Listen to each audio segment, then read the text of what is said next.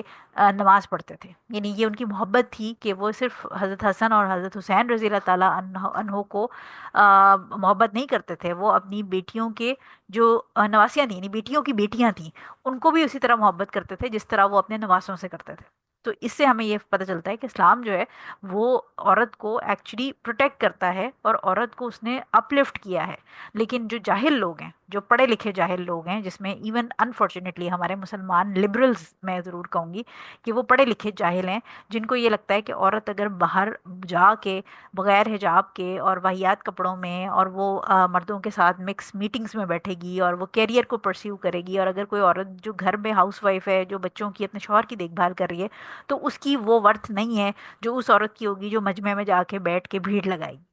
تو یہ جو ہے نا، یہ ایک ہپوکریسی ہے بیسیکلی. یہ اسلام جو ہے اس نے عورت کو بہت پروٹیکشن دی ہے، بہت رائٹس دی ہیں، اور بڑی زیرو سے اٹھا کے اس نے اپ لفٹ کر کے اس کو جائیداد میں حصہ دیا ہے، اس کو ہر چیز کے اندر آپ سمجھیں کہ جتنا اس کی پروٹیکشن اور اس کا آنر محفوظ رکھنے کے لیے جہاں جہاں اسپیسز تھیں وہاں پر اس کو رائٹس بالکل دیے ہیں اور بڑے اچھے سے دیے ہیں. کیونکہ جو کریٹر ہے، یعنی آپ اور میں اگر رولز بنائیں گے تو شاید ہو سکتا ہے کہ ہم عورتوں اور مردوں کے کیس میں بائزڈ ہو جائیں، لیکن جس نے عورت اور مرد دونوں کو بنایا ہے، جو کریٹر ہے، تو وہ تو بائز نہیں ہوگا. اس نے تو جو مرد ہے اس کو جس طرح بنایا ہے، اس کی جو میک ہے، اس کو اس کی جو فطرت ہے، مرد کی فطرت یا اس کی جو آپ سمجھیں کہ نیچر ہے، اس کے حساب سے رائٹس اینڈ ڈیوٹیز دی ہیں، اور عورت کو اس کی فطرت یا اس کی نیچر یا اس کی میک کے حساب سے رائٹس اینڈ ڈیوٹیز دی ہیں. تو یہاں پر ایکویلٹی کا چکر نہیں ہے، کیونکہ ایک اندھا اور ایک بہرا، میں آپ کو اگزامپل دے رہی ہوں کہ ایک اندھا ہے ایک شخص اور ایک شخص بہرا ہے، تو آپ دونوں کو آنکھیں لگوا کے نہیں دیں گے، کیونکہ ایک کو آنکھیں چاہیے اور دوسرے کو سننے کا چاہیے، دوسرے کے پاس آلریڈی آنکھیں ہیں. تو ایکویلٹی تو یہ ہوگی کہ آپ دونوں کی آنکھوں کا علاج کرا دیں. تو جو بہرا ہے اس کی تو آنکھوں کے ساتھ مسئلہ ہی نہیں، اس کو تو کانوں کا مسئلہ ہے. تو ایکویلٹی یہ ہوتی ہے کہ آپ دونوں کی آنکھوں کا علاج کرا دیں. لیکن جسٹس یہ ہوتا ہے کہ آپ جس کی آنکھوں کو علاج چاہیے اس کا آنکھوں کا علاج کریں، اور جس کے کانوں کا علاج چاہیے اس کو کانوں کا علاج کریں. تو اللہ تعالیٰ نے جس عورت کو جو چیزیں چاہیے اس کو عورت کے حساب سے رائٹس اینڈ ڈیوٹیز دی ہیں، اور جو مرد جس طرح سے بنایا گیا اس کے رائٹس اینڈ ڈیوٹیز مرد کے حساب سے ہیں. سو اگر ہم یہ کہیں کہ جو مرد ہے، عورتیں اور مرد برابر ہیں، تو اسلامکلی ہاں وہ برابر ہیں. اگر مرد گناہ کرے گا تو اس کو بھی وہی سزا ملے گی، اور عورت اگر گناہ کرے گی، زنا کرے گی، تو دونوں کو وہی سزا ہے. اور اگر دونوں نیکی کرتے ہیں، دونوں نماز دل سے پڑھتے ہیں، دونوں روزے روزے صحیح سے رکھتے ہیں، دونوں حج کرتے ہیں، تو دونوں کا ثواب برابر ہے. تو اسلام جو ہے وہ مرد اور عورت کو جو عبادت یا اسلامک چیزیں ہیں ان میں ایکویلٹی دیتا ہے کہ جو آپ نیکی کریں گے اس کا ثواب بھی برابر ہے، اور جو آپ گناہ کریں گے اس کا ثواب بھی برابر ہے۔ لیکن جو دنیاوی کام ہیں اس میں ان کے جینڈر رولز ہیں جس کے حساب سے ان کو ڈسٹریبیوٹ کی گئی ہیں چیزیں، اور اس میں اگر کوئی ایکویلٹی مانگتا ہے تو وہ دنیا کا سب سے بڑا فلش اور بیوقوف انسان ہے۔ لاسٹ حدیث ہمارے پاس آ گئی ابو ہریرہ رضی اللہ تعالیٰ عنہ کی۔ حضرت ابو ہریرہ رضی اللہ تعالیٰ عنہ سے روایت ہے کہ رسول صلی اللہ علیہ وسلم کا ارشاد گرامی ہے کہ نماز میں دو سیاہ فام جانوروں، سانپ اور بچھو کو مار دیا کرو۔ اس حدیث کو چاروں ابو داؤد، ترمذی، نسائی اور ابن ماجہ نے روایت کیا، اور ابن حبان نے اسے صحیح قرار دیا ہے۔ ٹھیک ہے، تو جو دونوں اس میں جانور بتائے گئے ہیں، سانپ اور بچھو، وہ دونوں بلیک کہے گئے ہیں، لیکن ضروری نہیں کہ اگر وہ بلیک ہوں تو ہی آپ ماریں، مطلب اگر وہ گرین کلر کے ہیں تو بھی ان کو مار دیں۔ بیسیکلی یہ جو عربین پیننسولا ہے اس کے اندر کیونکہ صحرا ہے تو زیادہ تر جو سانپ اور بچھو ہوتے ہیں وہ وہاں پر بلیک ہوتے ہیں، تو اس لیے حضور صلی اللہ علیہ وسلم نے حدیث میں سیاہ فام یا بلیک کا ورڈ یوز کیا ہے۔ لیکن اگر آپ ان کے علاوہ بھی اگر کوئی زہریلا جانور آ جائے تو اس کو بھی مار دیں، اور سانپ یا بچھو اگر کسی اور رنگ کے بھی آ جائیں تو تب بھی آپ ان کو مار دیں۔ اس کی ریزن یہ ہے کہ دیکھیں، ہو سکتا ہے کہ آپ کو تو نظر آ رہا ہے کہ وہ سانپ یا بچھو یا کوئی زہریلی جو چیز ہے وہ آپ کو نہیں کاٹی کیونکہ آپ کو نظر آ رہی ہے، لیکن ہو سکتا ہے کہ وہ مین وائل آپ نماز پڑھ رہے ہیں تو وہ کہیں جا کے چھپ جائے اور کوئی اور نمازی یا کوئی اور گھر کا فرد یا کوئی اور شخص آئے تو اس کو وہ کاٹ لے۔ تو اس لیے کیونکہ اسلام جو ہے وہ آپ کو بھی اپنی پروٹیکشن کے لیے بھی کہتا ہے، اور پلس یہ کہ جو آپ کے ارد گرد لوگ ہیں، دوسرے مسلمان ہیں، دوسرے ایون انسان ہیں، ان کی پروٹیکشن بھی فار شور، مطلب وہ آپ سوچیں کہ پروٹیکشن جو ہے وہ ہر انسان دوسرے انسان کو دے، اس لحاظ سے کہ کوئی اس قسم کا نقصان جو ہے وہ کہیں پر آپ دیکھیں کہ کوئی جانور ہے کوئی زہریلا تو اس کو مار اس لیے دیں کیونکہ وہ کوئی اور بچہ کوئی اور شخص اگر اس جگہ پہ آئے گا تو اس کو وہ کاٹ کے اس کے لیے ہلاکت کا باعث بن سکتا ہے۔ دوسری چیز یہ کہ کوئی ہارمفل اینیمل بھی اگر ہو تو اس کو بھی آپ اگر مار سکتے ہیں تو مار دیں، اوبیسلی اگر شیر ہے تو پھر تو بھاگ جائیں کیونکہ وہ تو آپ نہیں مار سکتے۔ تیسری چیز یہ کہ اس میں امپورٹنٹ چیز جو ہمیں سمجھ آتی ہے کہ یہ کہ جو بھی چیز آپ کو نظر آ رہی ہے، فار ایگزامپل اگر چپل ہے پڑی ہوئی، جوتا پڑا ہوا ہے تو آپ اسی سے اٹھا کے مار دیں۔ کوشش یہ کرنی ہے کہ نماز نہیں توڑنی ہے آپ نے، اپنا خشوع قائم رکھیں، لیکن یہ بیسیکلی یہ حدیث بتانے کا مقصد یہ ہے کہ آپ کی موومنٹ جو ہے وہ آپ اپنی اتنی کر سکتے ہیں کہ آپ اس کو جوتا اٹھا کے مار دیں اور نماز کنٹینیو کر لیں۔ ٹھیک ہے، ایون اس میں اسکالرز یہ کہتے ہیں کہ اگر آپ کو کوئی ڈنڈا یا کوئی پتھر بھی اٹھانا پڑے، یا ایون کمرے کے کونے پہ اگر آپ کو پتہ ہے کہ یہاں پر ایک وہ ڈنڈا پڑا ہوا ہے، تو آپ اپنا خشوع اور اپنی اسٹیبلٹی مینٹین کر سکتے ہیں۔ اگر بیسٹ تو یہ کہ اگر کر سکتے ہیں تو مینٹین کرتے ہوئے تھوڑا سا چل کے اور وہ ڈنڈا اٹھا کے اور لا کے مار دیں۔ اگر آپ یہ سارا کچھ نہیں کر سکتے، خدا نہ خواستہ، اور بالکل ہی آپ پینک ہو گئے ہیں اور آپ کو ڈر ہے کہ اب وہ کاٹ لے گا سانپ، وہ ادھر بھاگ رہا ہے اور آپ دوسری طرف بھاگ رہے ہیں، وہ ایک ڈفرینٹ سچویشن ہے۔ لیکن اگر آپ کوئی جوتا یا کوئی پتھر یا کوئی چیز اٹھا کے مار سکتے ہیں تو آپ نماز کو مینٹین کریں، کنٹینیو کریں، اور خشوع اپنا مینٹین کریں، اور ساتھ میں جو پتھر ہے یا جوتا ہے اسے اٹھا کے اس کو مار دیں۔ ٹھیک ہو گیا۔ اور اسی طرح ہم نے جو لاسٹ پوائنٹ ہے وہ یہ کہ ہم کوئی بھی پوائزنس یا ہارمفل اینیمل جو ہے وہ اس سچویشن میں مار سکتے ہیں، وہ حضور صلی اللہ علیہ وسلم نے ہمیں بتا دیا ہے، اور یہ پرمیسیبل ہے، یعنی اتنی موومنٹ جو ہے اگر کوئی چیز اس طرح مارنی پڑ جائے آپ کو تو نماز میں اتنی موومنٹ پرمیسیبل ہے۔ پوائنٹ یہ ہے کہ اپنا تھوڑا سا مطلب آپ خود بھی مینٹلی بھی اس چیز میں اپنے آپ کو ٹیون ان رکھیں کہ آپ نماز میں تو بالکل ہی آؤٹ ہو کے ادھر ادھر نہ بھاگنا شروع کر دیں، اپنی کوشش کریں کہ خشوع مینٹین کریں اور چیز کو مار دیں۔ اتنی موومنٹ جو ہے اس سے آپ کی نماز باطل نہیں ہوگی، اگر آپ مار دیتے ہیں تو آپ کی نماز کنٹینیو ہوگی اور انویلڈ نہیں ہوگی، یا آپ کو اس کو توڑ کے دوبارہ نہیں پڑھنا پڑے گا۔ اتنی موومنٹ انشاءاللہ نماز کے اندر پرمیسیبل ہے۔ سو الحمدللہ یہ ہمارا جو باب ہے وہ ختم ہو گیا آج، اور انشاءاللہ اگلے ہفتے 2 کلاسیں ہوں گی ہماری عید سے پہلے، اور اس کے بعد پھر عید کے بعد عید والا جو ویکینڈ ہے وہ میرا خیال ہے فرائیڈے سیٹرڈے سنڈے پڑ رہا ہے، کوئی 30 31 اور پہلی اس طرح کوئی ڈیٹس پڑ رہی ہیں، تو اس پہ ہم انشاءاللہ کلاس نہیں رکھیں گے۔ سب لوگ آرام سے تسلی سے اپنی چاند رات اور اپنی جو عید ہے وہ انجوائے کریں اپنی فیملیز کے ساتھ، فرینڈس کے ساتھ۔ تو نیکسٹ ویک جو ہے وہ ہم سترہ والا باب کریں گے۔ آئی تھنک کہ اس کی تھوڑی سی حدیثیں ہیں، وہ شاید ہو سکتا ہے ایک کلاس میں ختم ہو جائے، لیکن وہ ہم دیکھ لیں گے انشاءاللہ۔ سو آئی ہوپ کہ کلاس سمجھ آئی ہوگی آپ کو، نوٹس اپنے بنا لیجئے گا، اور جو پڑھا ہے وہ آگے ضرور سکھائیں، لوگوں کو تک بات پہنچائیں، اور اپنے لیے زندگی میں بھی اور مرنے کے بعد بھی یہ جتنی بھی نالج ہے اس کو صدقہ جاریہ کا سورس بنائیں۔ ہم جب یہ بک پڑھ رہے ہیں تو میرا جو کانسیپٹ ہے وہ ایک یہ ہے کہ انشاءاللہ اللہ تعالیٰ زندگی دے اور توفیق دے اور صحت دے کہ جتنی بھی ڈیفیکلٹ بکس ہیں ان کو بڑا ایزی کر کے ایک عام بندے، ایک ایسے انسان جس کو بہت زیادہ ڈیٹیل دین کے بارے میں نہیں پتا، وہ بالکل